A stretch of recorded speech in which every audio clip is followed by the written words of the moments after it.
Во ова издание на Неделна хроника на Прва Скопска, во која ве подсетуваме за актуелните настани, ке гледате. Се повеќе граѓани имале лошо искуство со уличните куќиња.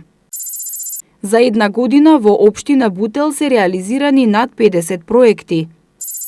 Со лепење на лепници на возилата против загадувањето на воздухот.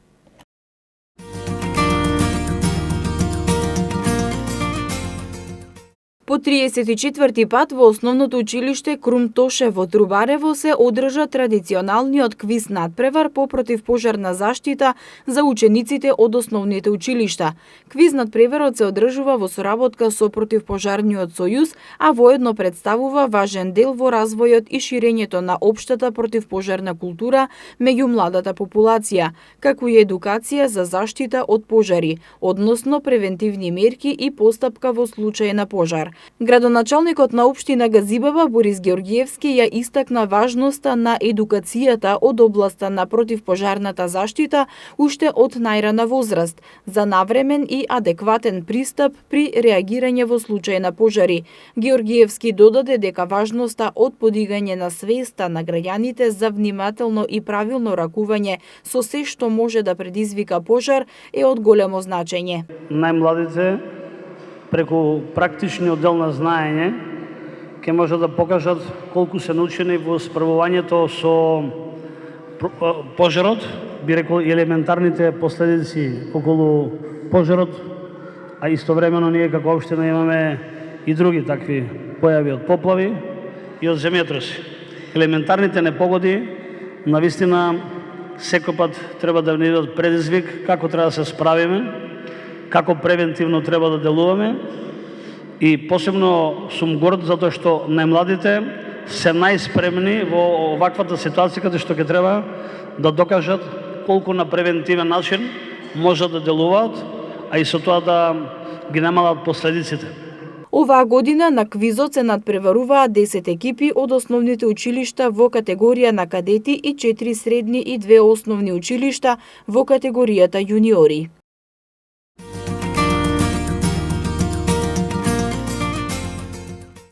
Град Скопје ги информира граѓаните дека се исцрпени средствата предвидени за субвенции за купување печки на пелети, односно пристигнати се 200 барања.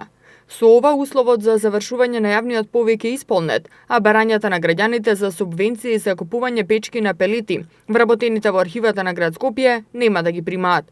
Со јавниот повик за надоместување на дел од трошоците на граѓаните на подрачјето на градот Скопје за купување печки на пелети, граѓаните имаа можност да набават печка на пелети, а градот Скопје да ги субвенционира во висина од 70% од вредноста на печката, но не повеќе од 30.000 денари со вклучен персонален данок на доход по домаќинство. За овој втор јавен повик во 2018 година за субвенции за купување печки на пелети во буџетот на Град Скопје беа предвидени околу 5 милиони денари, информираат од градот. Ова е втор јавен повик во 2018 година за субвенционирање печки на пелети, а претходно во месец мај годинава беа доделени 187 субвенции.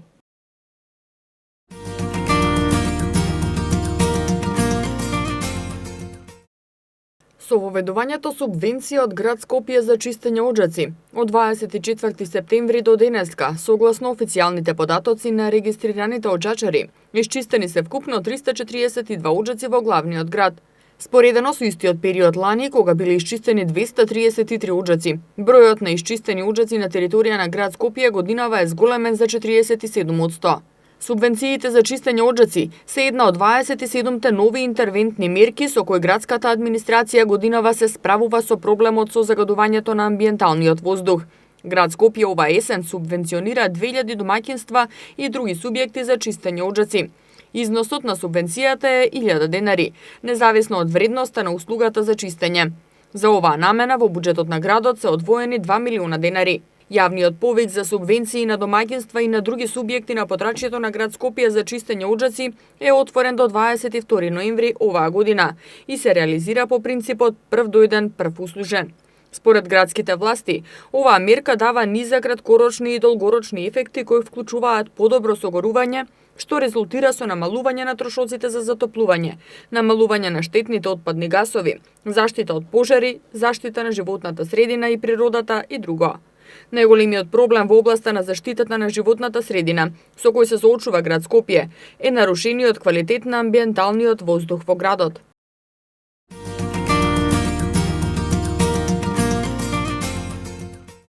Наместо да се решава, проблемот со кучињата скитници, за жал станува се поактуелен и поприсутен кај македонските граѓани. По трагичниот настан во кој 17-годишна девојка го загуби животот, бегајки од разбеснето куче кое ја нападнало.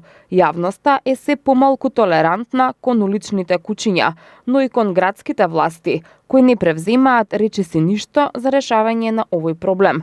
Голем е процентот на граѓаните кои имале некакво лошо искуство со бездомните кучиња. Дел од нив биле директно нападнати, дел исплашени или пак познаваат некој близок кој бил нападнат. Дали до сега сте имале некое лошо искуство со уличните кучиња? Да. Дали ви имаат нападнато? Не се случило, ама многу се плашам. Така, ви се случило ли кај што поминувате, каде што се шетате да наидете вака на глутница кучиња многу? Па, пример, тука кога доаѓам за школа од Сабајле, има многу кучиња и стварно многу се плашам. И сум видела кога нападнале луѓе, ама со среќа ја имам среќа, не сум. Кажете, дали сте имале до сега некое лошо искуство со уличните кучиња? Ја не сум имал. Кога сум бил помал, сум се борел ако ме нападне некој, оно на мене, ја на него и ќе избега. Ако те види плашлив, оно ќе трчи по тебе. Баш тука ме нападна, со 20 одбранив, а една група кинези гледаат и не може да ми помогне никој. И благодарение на ова торбичо полека некако се спаси. Значи баш тука во центар. Овој ми е втор пат. Еднаш појдов порано Сабајле, да стасаме планинар сум, додиме на планина и у 4 саат на Сабајле, овде кај трговски центар, кога ми се пушти едно 4 комада, со 20 спаси у глава. И јас лично не сум имала. Сме имале кучиња, не сме чувале и не икам ни да чувам. Прече би чувала дете, отколкото куче. А дали од уличните кучиња се плашите, дали ви пречат? Па се плашам нормално. На сите пречат. Еве, девојчето вчера се отиде ни крива ни дужна. На децата мои ги нападнале. Каде? Во Топанско поле, во Чаир. Само побегна. Зема малиот камен, ги маваше и побегна. Инцидент не сме имаме, не се многу плашиме од кучиња, ама има кои се плашат, а и не лич. Треба да се тргне од улицата. И има начини како тоа да се направи, само нека се ангажира. Револтирано, граѓаните коментираат дека властите мора да направат нешто за да се реши овој проблем. Предлагаат следење на европските практики или пак едноставно сместување во стационар. Значи, некој предлог, нешто што би упатиле еден апел? Имам предлог, има решение за тие кучиња. Тоа врдариште едно време што постоеше, ја не знам дали уште постоеше, тие ги збринуева, ги кастрира и пак ги пушта на улица. Колку е тоа збринување, значи не е. Не знам друг начин кој. Едино трајно решение да се најде и да се направи. Еутаназија е едно од решението, ама тоа никој не го предлага. Ете, тие што се за заштита на животните сметаат дека тоа не е. Мислам, толку многу кучиња, го видовте дете во утето се удави. На сите им пречат, меѓутоа ние не сме одговорни за да ги издомиме. Тоа се знае дека градот треба да превземе мерки за тоа. Сигурна сум дека они знаат што се прави во Европа и во светот, дека тие треба бидат згрижени во посебни места, каде што треба да има и ветеринарска служба и посебна исхрана, затоа што сум сигурна дека они имаат доста зарази, кои што самите кучиња не се виновни за тоа. А тоа не би го чинело многу градот. Порно да се отстранат кучињата отколку да страдат животите. Било деца, било жени, било мажи, сите се плачат. Што мора да има по улици ова кучиња? Нема потреба. Кој сака нека си го чува дома. Да се приберат овие улични кучиња. Што знаат дека им прават? да се регулира тоа, ако може. Што побрзо, мислам, ако да не се деси некои потешки работи. Од владата на Република Македонија информираат дека во најкосможен рок ќе бидат донесени измени на Законот за здравствена заштита и благосостојба на животните, но не прецизираат дали се работи за неколку месеци или пак години. За законските измени ќе се формира вид експертски тим од Министерството за земјоделие, шумарство и водостопанство, Агенцијата за храна и ветеринарство, општините, но и невладините граѓански организации. А целта е да се донесе хумано, цивилизирано решение за бездомните животни, потенцира портпаролот на владата Миле Бошњаковски. Сдруженијето за заштита на животни Анима Мунди во врска со трагедијата во Гостивар излезе со соопштение во кое се вели: гледаме дека оваа трагедија се користи како мотив за напад врз нашите заложби за хуман третман на бездомните животни, па од таму должни сме уште еднаш да повториме дека ние се залагаме и придонесуваме само иницијативно да нема улични кучиња во ниту една општина во државата и проблемот да се реши трајно, а со цел да се гарантира безбедноста и заштитата на граѓаните. Сепак, и покрај нашите надчовечки напори, институциите избегнуваат да ја согледаат и да ја третираат суштината на проблемот, бавејќи се со краткорочни решенија, без долгорочни резултати, стои во соопштението на Сдруженијето.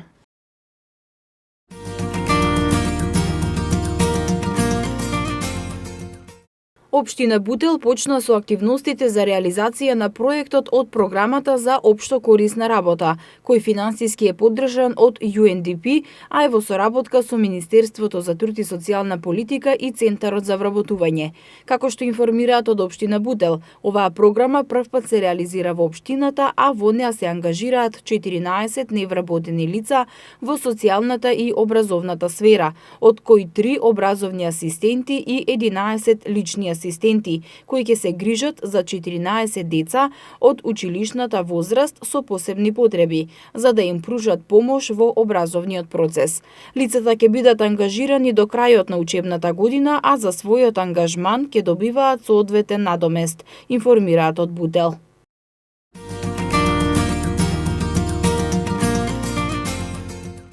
Жителите на општина Газибаба за прв пат добија тротоар на потегот од Ергеле до Хиподром, во должина од 1000 квадратни метри. Овој пат по долго време представувал опасност за граѓаните, бидејќи воопшто не е безбеден за движење. Принудени беа да се движат по самата улица, а тоа не е безбедно за самите граѓани.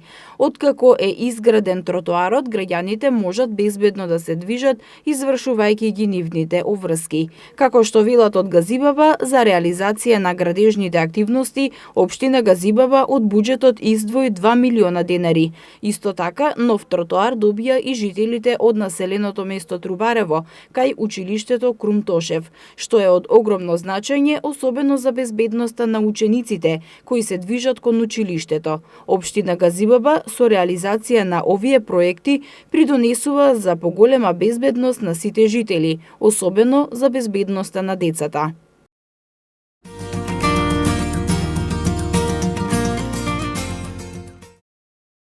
Општина Аеродром деновиве распиша јавен повик за изработка на неколку проекти. Од општината информира дека се избрани изведувач за паркот во населбата Мичурин, а изградбата ќе почне во наредниот период. Општината соопшти дека и во наредниот период остануваат посветени на своите заложби за заштита и подигнување нови зелени површини на територија на Аеродром. Во таа насока набавени се околу 1800 високо израснати дрвја кои ќе се засадат на повеќе локации. Новите паркови кои ќе бидат направени во Аеродром ќе бидат лоцирани покрај улиците Методија Шаторов Шарло и ново проектирана Еден, на раскрсницата меѓу улиците Пандил Шишков и Фрањо Клус и покрај булеварот Трета македонска бригада.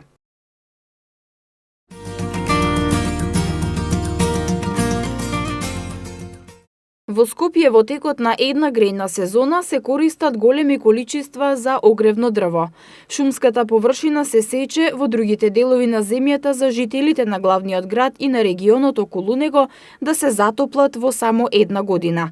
Според истражувањата, 45% од домаќинствата во градот се греат на огревно дрво, 30% на електрична енергија, а само 21% се приклучени на парно.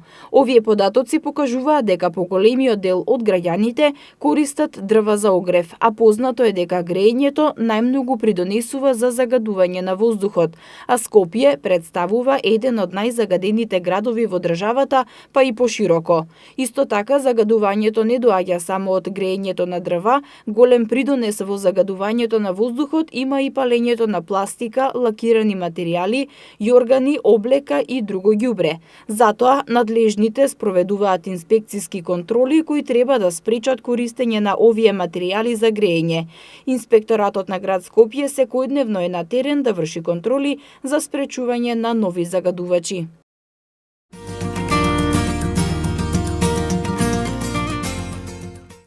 Во изминатите 365 дена од раководењето со општина Бутел, градоначалникот Велимир Смилевски реализираше голем број на проекти во сите области. На територија на Бутел изминатата година се реализирани повеќе од 50 проекти, манифестации или настани значајни за жителите на Бутел. Се работеше во делот на инфраструктурата, во делот на образованието и се разбира во делот на културата и културните манифестации. Градежните активности беа забележителни на десетина улици во општината. Темелно се реконструирани улиците 3, со 3 нејзини крака во вкупна должина од 800 метри. Улицата Душко Поповиќ, 2 улици во Радишани, 1 во Љуботенски пат. За реконструкцијата на овие улици од буџетот на општина Бутел обезбедени се 2.500.000 денари. Можеме да се пофалиме, во рок од една година изградивме и реконструиравме 10 улици. Со тоа и оваа улица која што е стара 50 години ја реконструиравме, улицата Душко Поповиќ, но тука не застануваме. Изминатиот период, како што кажав, 10 улици, кои што во секоја населба имавме можност да реконструираме или да изградиме по една нова улица. Се надевам дека во наредната година или во крајот на оваа година ќе започнеме уште 2 улици во селото Радишани, со тоа ќе завршиме еден голем проблем на граѓаните кои што се на нашата територија. Градоначалникот Смилевски додава дека за потребите на граѓаните во тек е изградбата на 6 пешачки патеки, од кои 3 се веќе готови со вкупна вредност од 4.300.000 денари, обезбедени од буџетот на општина Бутел. Ова е едно од повеќето игралишта кои што во текот на оваа година ги изградивме, кои што се надевам дека наредниот период ќе бидат уште повеќе интензивирано изградбата на вакви детски качиња, каде што не само децата и повозрастите ќе си го најдат своето место. Во изминатата година, градоначалникот Смилевски ја потенцираше соработката со град Скопје. Во соработка со градот беше пуштена во употреба новата делница од првата фаза на булеварот Христијан Тодоровски Карпош. Почна проширувањето на булевар Босна и Херцеговина на потегот од булевар Словенија до крстосницата со Кемал Сейфула. Исто така започна изградбата на атмосферската канализација на улица Александар Ударевски, на потегот од кружниот тек до семафорите, каде се работеше првата фаза, па се до Бутелска, каде се реализира втората фаза. Ја поврзуваме, значи, улица Александар Ударевски со Бутелска, со нова атмосферска канализација и мислам дека ова ќе допринесе многу за жителите на овој дел, со тоа што ја изработуваме во 2 фази. Првата фаза е од кружниот тек до семафорите, а втората фаза од семафорите до трианглата, поточно до знамето. Со тоа, мислам дека градешните активности ќе бидат помалце од 30 на дена. Во моментот работиме 8 дена и воедно и ги замолувам граѓаните на општина Бутел, кои што ја користеа во изминатиот период улицата Александар Ударевски, да ги користат другите алтернативни можности преку улицата Бутелска, преку улицата Натанаел Кучевишки, за да го растеретиме овој дел, за да може побрзо да ги завршиме овие градежни активности.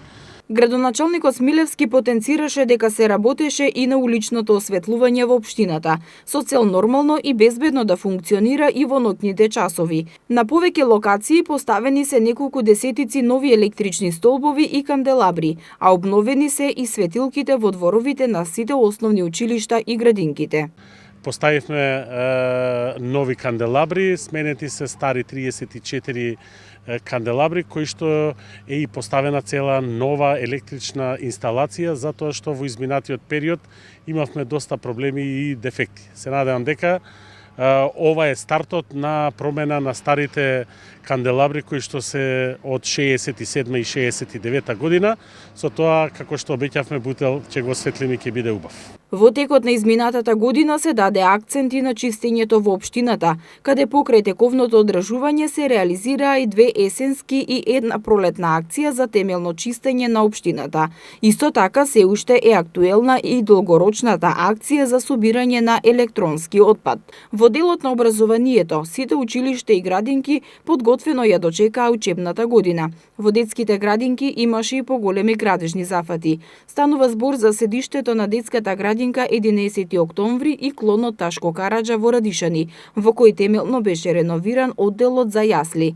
Во текот на една година, општина Бутел посвети внимание и на повеќе културни манифестации. Треба да се одбележи и проектот со кој се вработија 14 лични асистенти, што ќе се грижат за децата со посебни потреби во основните училишта во општина Бутел.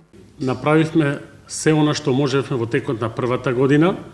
Се она што ни остана од ветеното и од програмата, сум сигурен дека во наредната втора година, во мојот прв мандат, ќе бидат завршени и се надевам дека во третата година ќе имаме уште нови проекти за потребите на граѓаните на општина Бутел.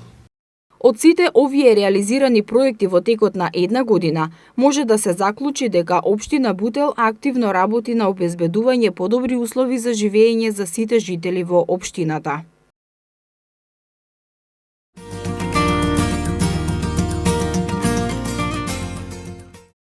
За загадениот воздух во Скопје придонесуваат повеќе фактори, покрај оджаците на домакинствата и фабриките. Едни од најголемите загадувачи се и автомобилите. Со цел намалување на загадувањето на воздухот кое го причинуваат автомобилите, планирано е воведување на налипници за секое возило кое учествува во сообраќајот согласно еколошките стандарди. Налепниците ќе бидат во 3 бои кои ќе означуваат колку загадува автомобилот. Зелената боја се однесува на возила од прва категорија, кои имаат европски емисиони стандарди Евро 5 и Евро 6, како и возила со емисија на издувни гасови Евро 4, на кои е вграден уред на течен нафтен газ или компримиран земјен газ, хибридни возила и електрични возила. Тие слободно ќе се движат во заштитените еколошки зони, дури и при енормно загадување на воздухот во градските средини. Жолтата боја ќе им се става на возила кои се од втора категорија, односно имаат Евро 3 и Евро 4, како и возила со емисија на издувни гасови Евро 2, на кој е вграден уред за погон на течен нафтен газ или погон на компримиран земјен газ. Тие ќе имаат ограничено движење во сообраќајот, во зависност од одлуките донесени од општините, односно од градот Скопје во деновите кога ќе се утврди надминување на прагот на загаденоста. Додека пак налипници со црвена боја ќе се лепат на возила од трета категорија, односно од Евро 2 и пониско, како и на возила за кои производителот нема дефинирано емисија на издувни гасови. За нив ќе се воведе забрана за движење во општините во периодот кога има загадување на воздухот. Целта од воведувањето на еколошката налипница, согласно одредбите на Законот за возила, е да придонесе во заштитата на животната средина и здравјето на луѓето во урбаните средини.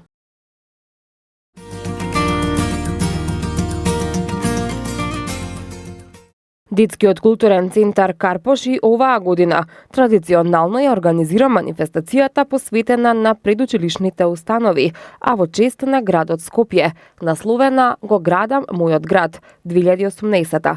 Оваа манифестација има за цел да ги истакне детските творечки способности, детската креативност, а воедно и поопширно да ги запознае децата со денот 13 ноември и неговото значење за градот во кој живеат. Секоја градинка, како и секоја година, ќе ја представува екипа од 5 деца, а објектот кој ќе се гради е по нивен избор, како и градежниот материјал што ќе се користи: коцки, цртежи, природни материјали како лисија, дрвца и друго. Манифестацијата го града Мојот град 2018 ќе се одржи во просториите на Детскиот културен центар Карпош на 13 ноември во вторник со почеток од 10 до 11 часот. За градинките учесници на оваа манифестација предвидени се символични подароци во знак на благодарност и соработка.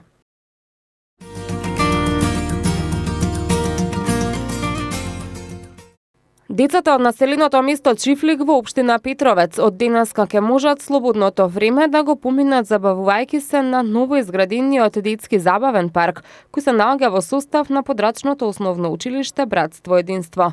За разлика од пред неколку години кога имаше недостаток од детски игралишта во општина Петровец, сега општината може да се пофали со 13 детски игралишта во сите населени места. Како што напомена градоначалникот на општина Петровец Борче Митевски, со големо задоволство ова игралиште го придава на најмалите, бидејќи представува уште еден во низата негови реализирани ветувања. Ова го ветив на дечињата од ова населено место и денеска сме сведоци дека тоа што сме го ветили сме го реализирале. Вкупно на територијата на општина Петровец имаме изградено до сега 13 детски забавни паркови. Ни останува само уште едно населено место, тоа е Чојлија, значи во наредниот период и таму ќе започнеме со израба на детски забавен парк и со тоа го закружуваме целиот тој проект израба на детски забавни паркови во сите населени места онаму кај што има деца. Митевски најави изградба на детско игралиште и во населеното место Чојлија, со што ќе се заокружи проектот за изградба на детски игралишта во сите населени места.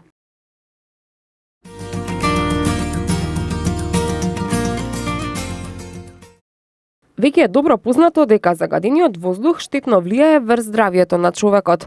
PM10 честичките се мали честички кои го загадуваат воздухот. Во себе го содржат целиот отров кој го испуштаат фабричките оджаци, возилата, електроцентралите и така натаму.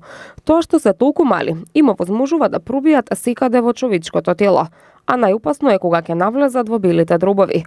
Толку се мали што телото никако не може да се одбрани од нив и штом нападнат, секако влегуваат во нас.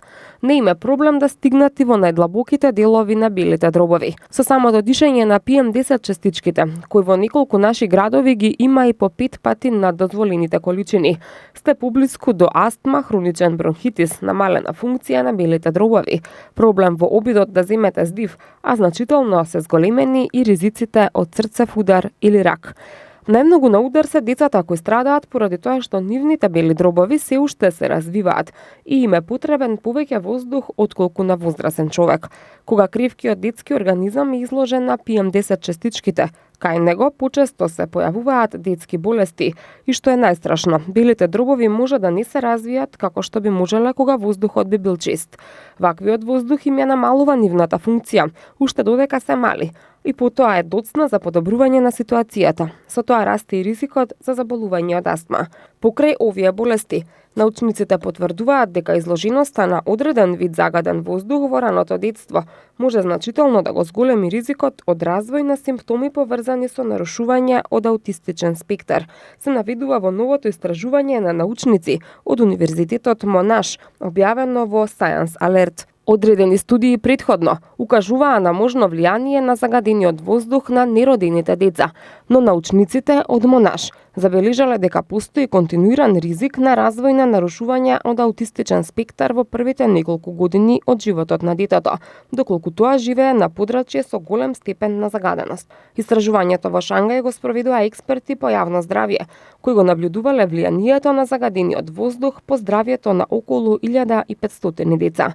Истражувачкиот тим ги следеше животите на 124 аутистични деца и 1240 деца кои немале дијагноза за аутизам. Испитаниците биле на возраст меѓу 3 и 12 години. Научниците ги поврзаат нивните количини на честички со големина од 1,25 и 10 микрони со оние места каде тие деца живееле во првите 3 години. Тимот забележа јасен образец. Децата кои во текот на првите 3 години биле изложени на честички со големина од 1 микрон имаат 86% поголема веројатност да појават симптоми на аутизам. Истражувањето покажа дека честичките со големина од 1 микрон се поопасни по здравјето на луѓето од честичките со друга големина.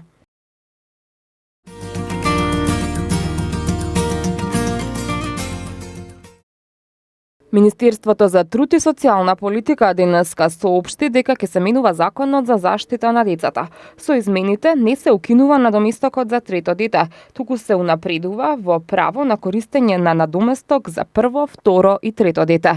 На овој начин се проширува правото на користење еднократна парична помош за новороденче и се дава можност за тоа и за второроденото и за третороденото дете. Исто така, како што појаснуваат од Министерството за труд и социјална политика, се прави прогресивно зголемување на износот. За прво дете висината на еднократната парична помош предвидено е да изнесува 5.000 денари, за второ 20.000 денари, а за трето новороденче 60.000 денари. Истовремено, освен што ќе добиваат еднократен надомест на сите семејства кои се со минимални приходи и корисници на социјална помош, им се овозможува пристап на правото за детски и на образовен додаток, чија крајна цел е да се намали детската сиромаштија. Во соопштението од Министерството се наведува дека додатокот за трето дете кој беше наменет со цел зголемување на наталитетот, според податоците немал никаков ефект. Стапката на наталитет според податоците опаѓа од 13,3 во 2001 година до 11,1 во 2016 година. Од Министерството исто така вела дека овој додаток не бил наменет за сиромашните лица, односно додаток за трето дете добивале семејства кои се во многу добра економска состојба и немало никакво ограничување ниту потреба во однос на ова. Промените кои ги направивме ги отстрануваат овие проблеми и парите се насочени кон вистинските групи граѓани. Во држава со стапка на детска сиромаштија од близу 30%, многу извори покажуваат дека не е целисходно да се издвојуваат толкави средства без притоа значително да се влијае на намалувањето на сиромаштијата, се наведува во соопштението.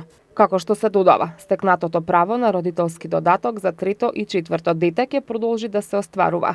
За трето дете до завршување на периодот од 10 години, а за четврто дете и кај единствениот родителски додаток до завршување на периодот од 15 години.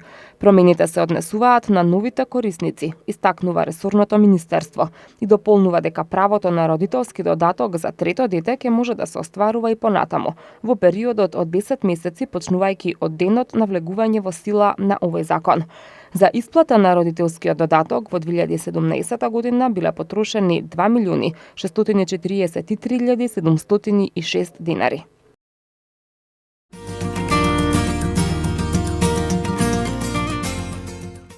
Управата за јавни приходи најавува брзо законско решение, што ќе содржи олеснителни околности за регистрација на пензионерите во Управата за јавни приходи, поради новиот концепт на годишната даночна пријава. Директорката на УЈП Сања Лукаревска рече дека наредниот период за кратко време управата ќе излезе со законско решение што ќе се однесува за олеснителната околност на пензионерите кои остваруваат само приходи од пензија. За проблемите што се јавуваат со системот за регистрација, рече дека ги менаџираат секојдневно, но дека на корисниците им стојат на располагање шалтерите во УЈП во Скопје, како и телефонските линии со цел да се надминат проблемите. Мобилните екипи на УЈП секојдневно се на терен. Дали одиме кај даночни обврзници, мали, средни и големи, дали одиме во сите министерства, имаме контакт со огромен број лица кои треба да се регистрираат. Некаде оди поспоро, некаде побрзо, меѓутоа кога станува збор за една ваква реформа, сепак треба да се има предвид дека тешкотии ќе има, меѓутоа на крајот ќе се види резултатот, истакна директорката. Таа додаде дека е побарана помош и од општините да обезбедат простори, техничка опременост со цел да може да се изврши регистрацијата на даночните обврзници, а и телефонските линии на сите оние што одат на терен се постојано достапни. Ова е прва година и очекувавме дека ќе имаме вакви проблеми, меѓутоа стартот го означивме и ќе одиме до крај, потенцира Лукаревска. Тоа беше се што ви подготвивме во ова издание на Неделна хроника, а вие и понатаму следете ги неделните прегледи на вестите.